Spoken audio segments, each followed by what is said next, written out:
നമസ്കാരം.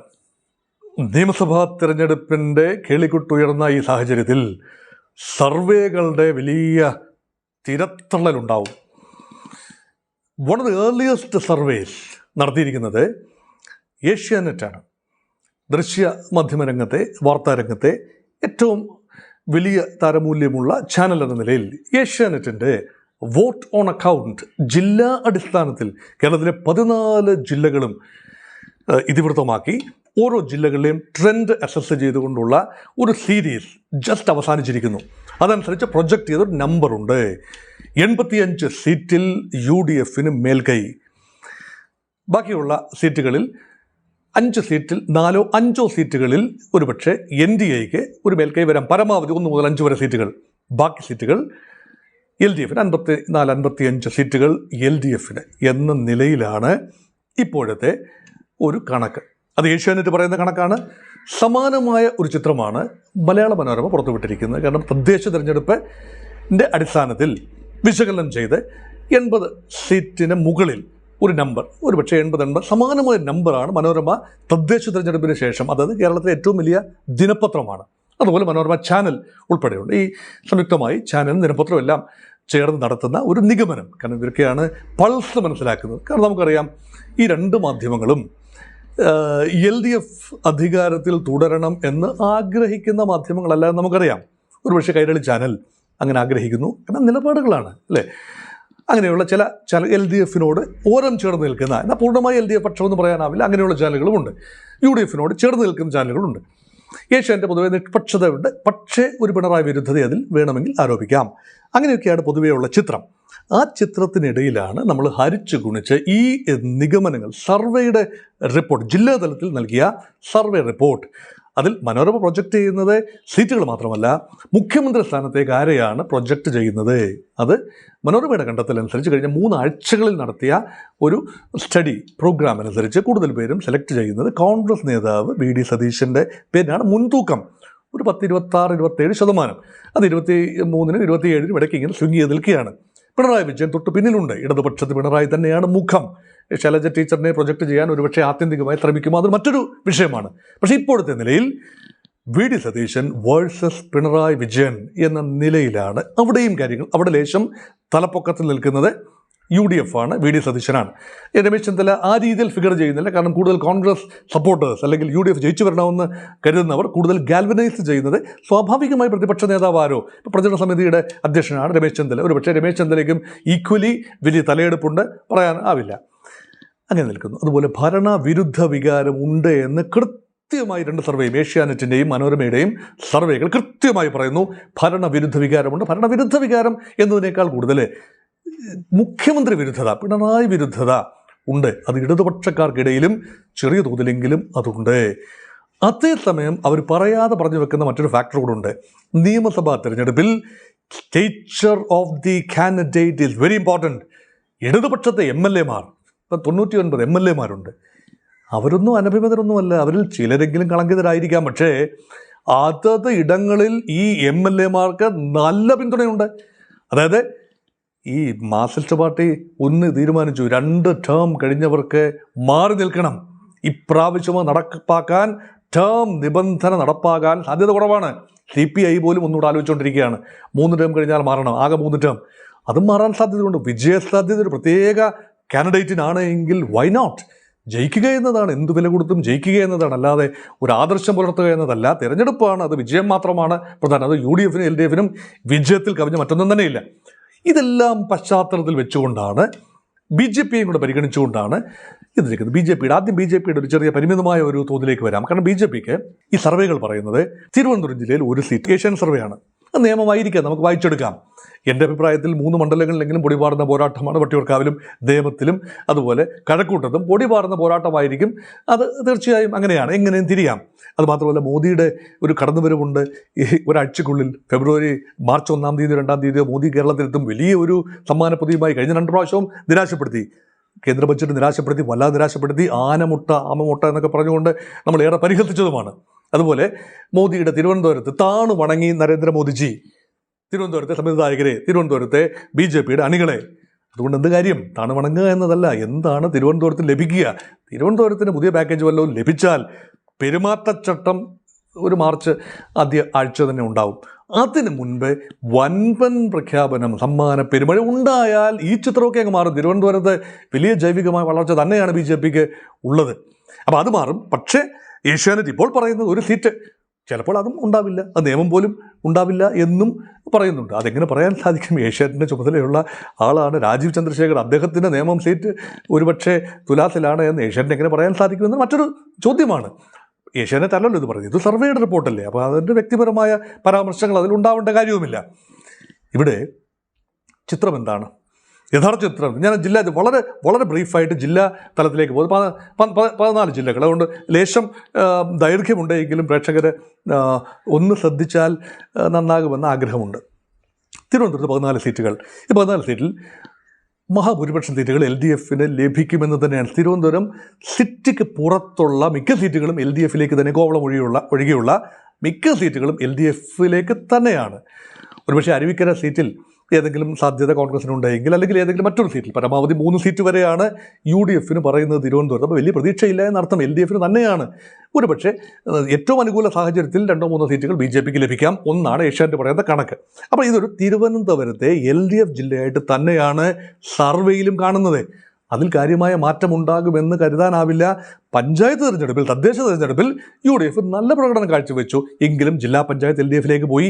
Corporation BJP പോയെങ്കിലും ജില്ലാ പഞ്ചായത്തുകളും നഗരസഭകളും ഒക്കെ LDF പോയി എന്നുകൂടി ഓർക്കണം. കൊല്ലത്തേക്ക് നീങ്ങുമ്പോൾ കൊല്ലത്ത് 11 സീറ്റുകളാണുള്ളത്. 11 സീറ്റിൽ കൊല്ലം കടുത്ത ഇടതുപക്ഷ ജില്ലയായിരുന്നു അടുത്ത കാലം വരെ. പാർലമെൻറ്റ് തിരഞ്ഞെടുപ്പിനെ മാറ്റി നിർത്തുക, അവിടെ NK പ്രേമചന്ദ്രൻ്റെ ബലത്തിൽ കൊല്ലം തിരിജയിക്കും. അത് മറ്റൊരു ബോൾ ഗെയിമാണ്, തികച്ചും വ്യത്യസ്തമായ ഒരു സാഹചര്യമാണ്. പക്ഷേ കൊല്ലത്ത് സർവേ അനുസരിച്ച് പപ്പാതി നിൽക്കുകയാണ്. 6-5 എന്ന നിലയിലോ 5-6 എന്ന നിലയിലോ നിൽക്കുകയാണ്. അതുകൊണ്ട് ഏതെങ്കിലും ഒരു കക്ഷിക്ക് മഹാഭൂരിപക്ഷം, LDF UDF മഹാഭൂരിപക്ഷം എന്ന് പറയുന്നില്ല. പക്ഷേ UDF നില ഒരുപക്ഷെ മെച്ചപ്പെടുത്താൻ സാധ്യതയുണ്ട് കൊല്ലത്ത്. അതുകൊണ്ട് LDF ജില്ല എന്ന കൊല്ലത്തിൻ്റെ ഒരു പ്രതിച്ഛായ മാറുന്നു. അവിടെ ഈഴവ കമ്മ്യൂണിറ്റിയുടെ റോൾ വളരെ പ്രത്യേകത നിറഞ്ഞതാണ്. BJP വലിയ തോതിൽ മുൻകാലങ്ങളിൽ പോയതുപോലെ, ലോക്സഭാ തെരഞ്ഞെടുപ്പിൽ പോയതുപോലെ LDF വോട്ടുകൾ BJP നീങ്ങുകയാണെങ്കിൽ അത് UDF പ്രയോജനം ചെയ്യും, കൊല്ലം ജില്ലയിലും ആലപ്പുഴ ജില്ലയിലും എന്ന് പ്രത്യേകം ഓർപ്പിക്കുന്നു. അതുകൊണ്ട് കൊല്ലവും എൻ്റെ ഒരു ചിന്ത അനുസരിച്ച് LDF കൂടുതൽ സീറ്റുകൾ കൊല്ലത്ത് ലഭിക്കും എന്ന് തന്നെയാണ് എൻ്റെ ഒരു ചിന്ത. ആലപ്പുഴ ജില്ലയാണ് മറ്റൊന്ന്. 9 സീറ്റുകളുള്ള ആലപ്പുഴ ജില്ല എപ്പോഴും ചുവന്ന ജില്ല എന്ന് തന്നെയാണ് ആലപ്പുഴയെ വിളിച്ചിരുന്നത്. ഏഷ്യൻ സർവേ അനുസരിച്ച് അവിടെയും സമാസമം നിൽക്കുകയാണ്.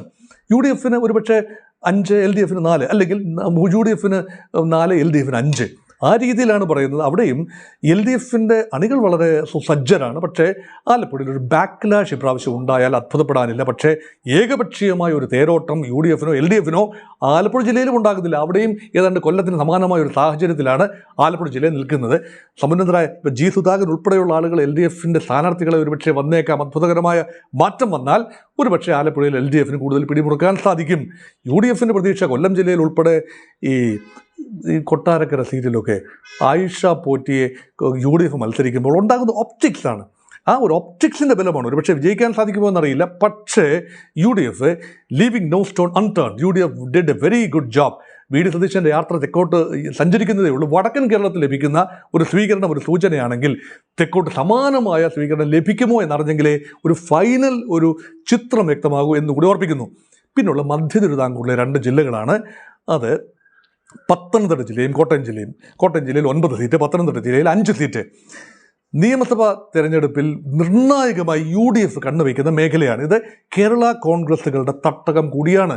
ജോസ് കെ മാണിയുടെയും PJ ജോസഫിൻ്റെയും മാറ്റുരക്കൽ കൂടിയായിരിക്കും. വർത്ത് തെളിയിക്കുന്ന തുല്യമായിരിക്കും. 13 സീറ്റുകളാണ് LDF ജോസ് കെ മാണി ചോദിക്കുന്നത്. 12 സീറ്റാണ് കഴിഞ്ഞ തവണ മത്സരിച്ചത്. ഇത്തവണ ജോസ് കെ മാണിയുടെ രാഷ്ട്രീയ ഭാവി കൂടി തീരുമാനിക്കപ്പെടുന്ന ഒരു ഫലമാണ് കോട്ടയം ജില്ലയിൽ പ്രതീക്ഷിക്കുന്നത്. നിലവിൽ കോട്ടയം ജില്ല UDF നല്ല മേൽക്കൈ നൽകി. തദ്ദേശ തെരഞ്ഞെടുപ്പ് കഴിഞ്ഞപ്പോൾ സമാനമായൊരു ചിത്രം ആവർത്തിക്കുകയാണെങ്കിൽ ഏഷ്യാനെറ്റ് പറയുന്നത്, അവിടെയും പറയുന്നത് LDF UDF സമാസമാണ്. UDF ചെറിയ മേൽക്കൈ കോട്ടയത്ത് എന്ന നിലയിലാണ് പറയുന്നത്. ഒരുപക്ഷെ എൻ്റെ ഒരു ചിന്ത, UDF വോട്ടുകൾ കൃത്യമായി പോൾ ചെയ്യപ്പെട്ടാൽ മാണി ഫാക്ടറൊന്നും വലിയ ഫാക്ടറാകാൻ സാധ്യതയില്ല. ഈ പറയുന്ന പോലെ വലിയ പിൻബലമൊന്നും കേരള കോൺഗ്രസുകൾക്കില്ല. ജോസഫ് ഗ്രൂപ്പിനോ മാണി ഗ്രൂപ്പിനോ ഊതിപ്പെരുപ്പിച്ച കണക്കുകളല്ലാതെ. അതായത് ജോസഫ് ഗ്രൂപ്പിന് UDF 10 സീറ്റ് കിട്ടാനുള്ള അർഹതയോ, മാണി ഗ്രൂപ്പിന്, അതായത് ജോസ് കെ മാണി ഗ്രൂപ്പിന് LDF 13 സീറ്റ് കിട്ടാനുള്ള അർഹതയോ ഉണ്ടെന്ന് വ്യക്തിപരമായി വിശ്വസിക്കുന്ന ഒരാളല്ല ഞാൻ. അതിന് തക്ക ഒരു നമ്പേഴ്സ് അവർക്കില്ല അണികളുടെ രൂപത്തിൽ, പിന്തുണയുടെ രൂപത്തിൽ. ഈ കേരള കോൺഗ്രസിന് പിന്തുണ പൊതുവെ മാനസികമായി UDF അനുകൂലമാണ്. അവിടെ LDF ഒരു ഫാക്ഷൻ ചേർന്ന് നിൽക്കുമ്പോൾ കുറച്ച് വോട്ടുകളെങ്കിലും UDF വോട്ടുകൾ LDF മാറ്റിയെടുക്കാനാവുമോ എന്നത് മാത്രമാണ് ചിന്ത. അങ്ങനെ കോട്ടയം ജില്ലയിൽ കടുത്ത പോരാട്ടം നടക്കുന്നു. നോക്കൂ, PC ജോർജ് മത്സരിക്കുന്നു പൂഞ്ഞാറിൽ എന്ന് കേൾക്കുന്നു BJPക്ക് വേണ്ടി. ഷോൺ ജോർജ് പാലായിൽ മത്സരിക്കുന്നു BJPക്ക് എന്ന് കേൾക്കുന്നു. ക്രൈസ്തവ ബെൽറ്റിൽ BJP എത്രത്തോളം ഇൻറോഡ്സ് ഉണ്ടാക്കുന്നു എന്നത് കാര്യമായ ഇൻട്രോഡ്സ് ഉണ്ടായ കാണുന്നില്ല തദ്ദേശ തെരഞ്ഞെടുപ്പിൽ. പക്ഷേ നിയമസഭാ തെരഞ്ഞെടുപ്പിൽ ഏതെങ്കിലും രീതിയിൽ ജോർജ് കുര്യൻ മത്സരിക്കുന്നു എന്ന് കേൾക്കുന്നു കാഞ്ഞിരപ്പള്ളിയിൽ. അങ്ങനെ കേന്ദ്രമന്ത്രിയാണ്.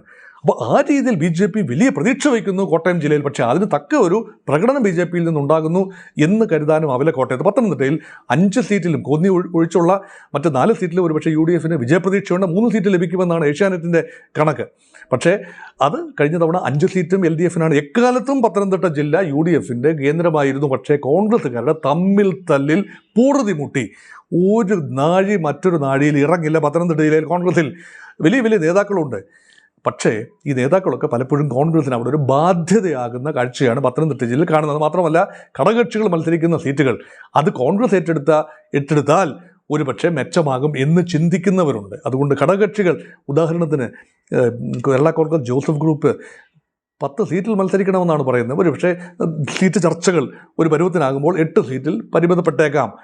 8 സീറ്റിൽ പരിമിതപ്പെട്ടാൽ അതിൽ 4 സീറ്റിൽ ജയിച്ചു വരികയാണെങ്കിൽ ഈ 4 സീറ്റ് എങ്ങോട്ട് പോകും? UDFൽ നിൽക്കുമെന്നാണല്ലോ പറയുന്നത്. പക്ഷേ പാർട്ടി കേരള കോൺഗ്രസ് ആണ്. അത് മാണിയാണെങ്കിലും ജോസഫ് ആണെങ്കിലും കേരള കോൺഗ്രസ് ആണ്. നല്ല ഓഫർ കിട്ടിയാൽ ഒരു ടൈറ്റ് കോൺടെസ്റ്റ് വരികയും UDFനും LDFനും സമാനമായ രീതിയിൽ ഒരു 68 സീറ്റിൽ നിൽക്കുകയും ചെയ്താൽ ഈ 4 സീറ്റ് നിർണായകമാകും. എങ്ങോട്ടും ചായാം. ഇവിടൊക്കെ രാഷ്ട്രീയ സദാചാരമൊന്നും ഈ പറയുന്ന കേരള കോൺഗ്രസുകളെ പഠിപ്പിക്കേണ്ട കാര്യമില്ലല്ലോ. അത് അവസരവാദം അല്ലെങ്കിൽ സാധ്യതകൾ, പൊളിറ്റിക്സ് ഈസ് ആൻ പോസിബിലിറ്റീസ് അല്ലേ? അതുകൊണ്ടാണ് മധ്യതിരുവിതാംകൂർ ശ്രദ്ധാകേന്ദ്രമാകുന്നത്. പത്തനംതിട്ട ജില്ലയും കോട്ടയം ജില്ലയും ശ്രദ്ധാകേന്ദ്രമാകുന്നത്. അതുകൊണ്ട് ഇടുക്കിയിലേക്ക് കൂടി അത് വ്യാപിക്കുന്നു. ഇടുക്കി ജില്ലയിൽ 5 സീറ്റുകൾ കഴിഞ്ഞ പ്രാവശ്യം LDFന് മേധാവിത്വം ഉണ്ടെന്ന് ഇപ്രാവശ്യം അതിൽ UDFന് മേധാവിത്വം ഉണ്ടാകുന്ന രീതിയിലാണ് 3-2 എന്ന നിലയിൽ ഏഷ്യാനെറ്റ് പറയുന്നു. അത് അവിടെ ഒരുപക്ഷെ അങ്ങനെ തന്നെ സംഭവിച്ചേക്കാം. കാരണം കുടിയേറ്റ മേഖലയിലൊക്കെയുള്ള വിഷയങ്ങൾ, മനുഷ്യനും കാട്ടുമൃഗങ്ങളും തമ്മിലുള്ള തടിവെട്ടുമായിട്ട് ബന്ധപ്പെട്ട വിഷയങ്ങൾ, ഇങ്ങനെയൊക്കെയുള്ള വിഷയങ്ങൾ, ഈ പരിസ്ഥിതിയുമായി ബന്ധപ്പെട്ട ആഘാത പഠനങ്ങൾ, ആ വിഷയങ്ങൾ, റിപ്പോർട്ടുകൾ, ഇതെല്ലാം തന്നെ ഇടുക്കി ജില്ലയെ സ്വാധീനിക്കുന്ന വിഷയങ്ങളാണ്.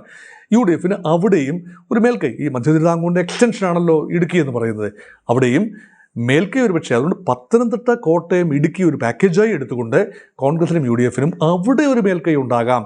തിരുവനന്തപുരം, കൊല്ലം, ആലപ്പുഴ LDFന് സൈറ്റ് എഡ്ജ് ഉണ്ടാകുമ്പോൾ സമാനമായ എഡ്ജ് ഈ 3 ജില്ലകളിൽ UDFനുണ്ടാകാം. പക്ഷേ എറണാകുളം ജില്ലയിൽ കാര്യമായ ആശയക്കുഴപ്പങ്ങളില്ല എന്നാണ് എനിക്ക് തോന്നുന്നത്. 14 സീറ്റുകൾ. ഈ 14 എല്ലാ സർവേകളും പറയും, ഇതുവരെയുള്ള അനൗപചാരികവും ഏഷ്യാനെറ്റ് എടുത്ത സർവേയും ഉൾപ്പെടെയുള്ളതിൽ 14 ഏതാണ്ട് 11 സീറ്റും ഉറപ്പായി UDF ജയിക്കുമെന്നതാണ്. അതിൽ വലിയ അത്ഭുതമൊന്നുമില്ല. ഈ 3 സീറ്റ് LDFന് കിട്ടുന്നത് ഏതാണ് എന്നത് മാത്രമേ ഉള്ളൂ സംശയം. തൃപ്പൂണിത്തുറ സീറ്റ് കെ ബാബു മത്സരിക്കുന്നില്ല. സിറ്റിംഗ് MLA 20 സിറ്റിംഗ് MLA മത്സരരംഗത്ത് കോൺഗ്രസിനുണ്ടാവും. 22 പേരിൽ രാഹുൽ മാങ്കൂട്ടൽ കോൺഗ്രസ്സുകാരൻ അല്ലാതായി മാറി. കെ ബാബു ഇപ്പോൾ ഇതാ തൃപ്പൂണിത്തുറയിൽ അദ്ദേഹത്തിന് വയ്യ എന്നാണ് പറയുന്നത്. അങ്ങനെയെങ്കിൽ പുതിയൊരു സ്ഥാനാർത്ഥി നിർത്തേണ്ടി വരും. BJP ഒരു പക്ഷേ പറയുന്നത് ഘടകകക്ഷിയായ 2020 സാബു ജേക്കബ് തൃപ്പൂണിത്തുറയിലേക്ക് മാറണം എന്ന്, അവിടെ മത്സരിക്കണമെന്ന് നിർബന്ധിച്ചുകൊണ്ടിരിക്കുന്നു എന്ന് കേൾക്കും. തൃപ്പൂണിത്തുറ വളരെ ആകർഷകമായ ഒരു മത്സരരംഗം സാധ്യമാക്കും. അതുപോലെ 2-3 സീറ്റുകൾ LDFന് സാധ്യത ഇല്ലാതില്ല. അവിടെ UDFൻ്റെ ഏറ്റവും പ്രധാനപ്പെട്ട കിറ്റി മലപ്പുറത്തിന് പുറമെ എറണാകുളം ജില്ലയാണ് പിന്നീട് single largest contingent of UDF. ഇപ്രാവശ്യം അങ്ങനെ തന്നെയാണ്. ഇപ്രാവശ്യം ഏറ്റവും ദുർഘട ഘട്ടത്തിൽ പോലും ഏറ്റവും കൂടുതൽ കോൺഗ്രസ് MLA കൊണ്ടുവന്നത് എറണാകുളം ജില്ലയാണ് എന്നുകൂടി ഓർക്കുമ്പോൾ ഫലം മറ്റൊന്നാകാൻ ഒരു സാധ്യതയും കാണുന്നില്ല. തൃശ്ശൂർ ജില്ലയിലേക്ക് പോകുന്നു. ഇവിടെ പരമ്പരാഗതമായി LDFന് ലേശം മേൽക്കൈയുണ്ട്. നിയമസഭാ തെരഞ്ഞെടുപ്പിൽ, ലോക്സഭാ തെരഞ്ഞെടുപ്പിൽ UDFനും ഇപ്പോൾ BJPക്കായിരുന്നു. സുരേഷ് ഗോപി ജയിച്ചു വന്ന സ്ഥലമാണെന്ന് ഓർക്കണം. അപ്പോൾ തൃശ്ശൂർ ജില്ലയിൽ ഇപ്രാവശ്യം ഏഷ്യാനെറ്റ് സർവേ അനുസരിച്ച് UDF LDF അവിടെയും സമാസമം നിൽക്കുകയാണ്. അവിടെയും LDFൻ്റെ എഡ്ജ് കുറഞ്ഞിരിക്കുന്നു. UDFന് അവിടെ നിർണായകമായ ഒരു സാന്നിധ്യം ഉറപ്പിക്കാൻ കഴിയുന്നു. പകുതി വരികയാണ്. 13 സീറ്റുകളാണ് തൃശ്ശൂർ ജില്ലയിൽ. ഈ 13 സീറ്റിൽ 7-6 അല്ലെങ്കിൽ 6-7 എന്ന നിലയിലേക്കൊക്കെയാണ് പ്രൊജക്റ്റ് ചെയ്യുന്നത്. സംഭവിച്ചേക്കാം. പാലക്കാട് ജില്ലയിലേക്ക് പോകുമ്പോൾ 12 സീറ്റുകൾ.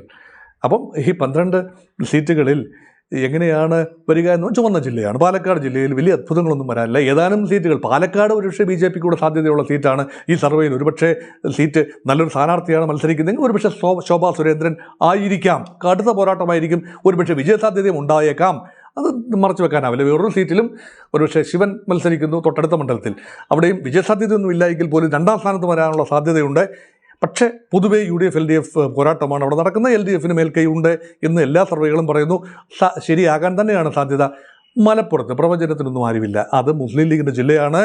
മുസ്ലിം ജനസാമാന്യം ശക്തമായി ഇപ്രാവശ്യം ഏത് വിഭാഗമായിക്കൊള്ളട്ടെ, AP വിഭാഗമാകട്ടെ, EP വിഭാഗമാകട്ടെ, തുന്നി ഏത് വിഭാഗമായിക്കൊള്ളട്ടെ, സമസ്തയായിക്കൊള്ളട്ടെ, ഇനി അതല്ല ഒരുപക്ഷെ തീവ്ര റാഡിക്കൽ വിഭാഗങ്ങളായിക്കൊള്ളട്ടെ, എല്ലാവരും UDF ബാൻഡ് വാഗണിൽ ചാടിക്കയറിയിരിക്കുന്നു. മലപ്പുറം എന്നതാണ് പലപ്പോഴും മറ്റ് ജില്ലകളുടെ ഭൂരിപക്ഷ സമുദായത്തിൻ്റെ വോട്ടിനെ ആകർഷിക്കാൻ മലപ്പുറം ഫാക്ടറാണ് BJPയും LDFും ഒരുപോലെ UDFനെതിരെ ഉപയോഗിക്കുന്നത്. പക്ഷേ UDFന് 16 സീറ്റുള്ള മലപ്പുറം ജില്ലയിൽ 13-14 സീറ്റ് ഉറപ്പായി ലഭിക്കുമെന്നുള്ള നിലയിലാണ് എക്കാലത്തും. അത് ഏറ്റവും മോശകാലത്തും അങ്ങനെ തന്നെയാണ്. അതിലൊന്നും മാറ്റമുണ്ടാകാൻ സാധ്യത ഒട്ടും തന്നെ അവിടെ വരുന്നില്ല. ഇനി കോഴിക്കോടാണ് പോകേണ്ടത്. അവിടെ 13 സീറ്റുകൾ. ഈ സീറ്റുകളിൽ ജില്ലാ പഞ്ചായത്ത് തിരഞ്ഞെടുപ്പ് ഒരു സൂചനയാണെങ്കിൽ അവിടെ LDFന് ജയിച്ചു വരാൻ പറ്റി. കോർപ്പറേഷൻ ഉൾപ്പെടെ ജില്ലാ പഞ്ചായത്തിൽ UDFന് ഭൂരിപക്ഷം കിട്ടുന്നു. പിന്നെ കോർപ്പറേഷൻ LDFന് സ്ലൈറ്റ് എഡ്ജാണ്. മുസ്ലിം ജനസാമാന്യം നല്ലപോലുള്ള ജില്ലയാണ് കോഴിക്കോട് എന്ന് ഓർക്കണം. കോഴിക്കോട് ഒരു പക്ഷേ ഇപ്രാവശ്യം UDF പക്ഷത്തേക്ക് ശക്തമായി ചാഞ്ഞേക്കാൻ സാധ്യതയുണ്ട്. അങ്ങനെ ചായാനുള്ള സാധ്യതയുള്ള സ്വിംഗ് ഡിസ്ട്രിക്റ്റായി മാറിയിരിക്കുന്നു കോഴിക്കോട്. അവിടെ ശക്തമായ പോരാട്ടം ഉണ്ടാകും. ഒരുപക്ഷെ വിധി നിർണ്ണയിക്കുന്നതിൽ നിർണായക പങ്കുള്ള ഒരു ജില്ല കോഴിക്കോടാണ്. മാത്രമല്ല വടക്കൻ കേരളത്തിൽ ആകമാന ചിത്രം മുസ്ലിം ഒരു ഫാക്ടർ കൊണ്ടാവാം അത് UDFന് അനുകൂലമായ രീതിയിലാണ് നീങ്ങുന്നത്. കാരണം അതിഗംഭീരമായ സ്വീകരണമാണ് ഈ പറയുന്ന കോൺഗ്രസിൻ്റെ യാത്രയ്ക്ക്, VD സതീശൻ നയിക്കുന്ന യാത്രയ്ക്ക് മലബാർ മേഖലയിൽ ലഭിച്ചത് എന്നുകൂടി നോക്കുമ്പോൾ കോഴിക്കോട് UDF പക്ഷത്തേക്ക് ചാഞ്ഞാൽ അത് കഴിഞ്ഞ തവണയൊക്കെ കടുത്ത LDF പക്ഷപാതിത്വമായിരുന്നു. ഏറെക്കാലം മുസ്ലിം ജനത LDFനെ ഒരു ശത്രുവായി കണ്ടിട്ടില്ല. ഇപ്പോൾ വെള്ളാപ്പള്ളി നടേശൻ്റെ ചില പ്രസ്താവനകളും ഒക്കെ ചേർത്തുകൊണ്ട് അതിനെ ഡിഫെൻഡ് ചെയ്യുന്ന രീതിയിൽ, ഉൾക്കൊള്ളുന്ന രീതിയിൽ CPMന് ഉന്നത നേതൃത്വം, പാർട്ടി ജനറൽ സെക്രട്ടറി ആകട്ടെ, മുഖ്യമന്ത്രി ആകട്ടെ, അത് മുസ്ലിങ്ങളെ ഏറെ വേദനിപ്പിച്ചിട്ടുണ്ട്. ഇതൊക്കെ വോട്ടായി, ആൻറ്റി LDF വോട്ടായി UDFനെ പതിക്ക് BJPക്ക് അത് വീടില്ല. അങ്ങനെ വന്നാൽ UDFൻ്റെ സിംഹഭാഗം സീറ്റുകളും വരാനുള്ളത് മലബാർ മേഖലയിലാണ് എന്നതുകൂടി പരിഗണിക്കുമ്പോഴാണ് കോഴിക്കോടിനെക്കുറിച്ച് ഇങ്ങനെ ഒരു ചിത്രം വരുന്നത്. 3 സീറ്റുകൾ മാത്രമുള്ള വയനാട് വലിയ അത്ഭുതമില്ല. 2-1 എന്ന നിലയിൽ നിൽക്കാം. ചിലപ്പോൾ 3 UDF ലഭിച്ചു എന്നിരിക്കാം. രാഹുൽ ഗാന്ധിയും പ്രിയങ്ക ഗാന്ധിയും ഒക്കെ മത്സരിച്ച വയനാട് പാർലമെൻറ്റ് സീറ്റിൻ്റെ ഒക്കെ പരിധിയൊക്കെ നോക്കുമ്പോൾ അത്രയൊന്നും വലിയ ഭൂരിപക്ഷമൊന്നും ലഭിക്കില്ലായിരിക്കാം. എങ്കിലും UDFന് മേൽക്കൈ എന്നതാണ്. കണ്ണൂർ ജില്ലയാണ് കടുത്ത ചുവന്ന ജില്ല. അവിടെ ഇപ്പോഴും LDFന് തന്നെയാണ്. അവിടെ പാർട്ടി ഗ്രാമങ്ങൾ ഏറെയുണ്ട്. ഇവിടെ ഒന്നും കോൺഗ്രസിന് ഇപ്പോഴും പ്രവേശിക്കാനൊന്നും പറ്റില്ല. പക്ഷേ കോൺഗ്രസ് ഒരുപക്ഷെ 3 സീറ്റുകൾ നിലനിർത്തിയേക്കാം. ഈ 11 സീറ്റുകളിൽ 3-4 സീറ്റുകൾ ഒരുപക്ഷെ കോൺഗ്രസ് ലഭിച്ചേക്കാം. നില മെച്ചപ്പെടുത്താം എന്നതിൽ കവിഞ്ഞ് മറ്റൊന്നും അത്ഭുതങ്ങൾ അവിടെ പ്രതീക്ഷിക്കാനില്ല. എന്നാൽ കാസർഗോഡ് 5 സീറ്റുകൾ, അതിൽ 3-2 എന്ന നിലയിലോ 2-3 എന്ന നിലയിലോ മാറാം. കാസർഗോഡും UDFന് മഞ്ചേശ്വരം, കാസർഗോഡ് സീറ്റുകൾ അവിടെ BJPക്ക് പ്രതീക്ഷയുണ്ട്. കാസർഗോഡ് മഞ്ചേശ്വരം സീറ്റിൽ K സുരേന്ദ്രൻ മത്സരിക്കുന്നു. നല്ല പ്രതീക്ഷയാണുള്ളത്. കാരണം എന്തുകൊണ്ട് പ്രതീക്ഷിച്ചുകൂടാ? അവിടുത്തെ സിംഗിൾ ലാർജസ്റ്റ് പാർട്ടി BJPയാണ്. LDF വോട്ടുകൾ UDFിലേക്ക് വരുന്നു. BJP പരാജയപ്പെടുത്താൻ UDFിലേക്ക് വന്നില്ല എങ്കിൽ ഇപ്രാവശ്യം BJPക്ക് വിജയസാധ്യതയുള്ള ഏറ്റവും നിയമത്തേക്കാൾ വിജയസാധ്യത മഞ്ചേശ്വരത്താണ്. അവിടെ സിംഗിൾ ലാർജസ്റ്റ് പാർട്ടി BJP തന്നെയാണ്. ത്രികോണ മത്സരം ഉണ്ടായാൽ BJP അവിടെ ജയിക്കും.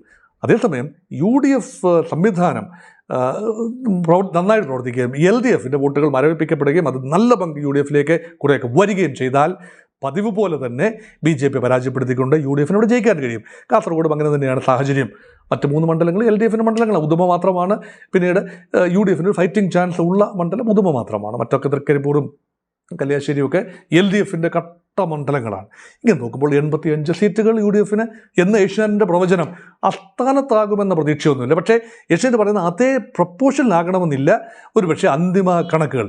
ഇവിടെ when things remain equal, when other things remain equal, ഇതാണ് സാഹചര്യം. പാർലമെൻറ്റ് തിരഞ്ഞെടുപ്പിലെ വിധി, തദ്ദേശ തിരഞ്ഞെടുപ്പിലെ വിധി, ഇപ്പോഴത്തെ മൂഡ്.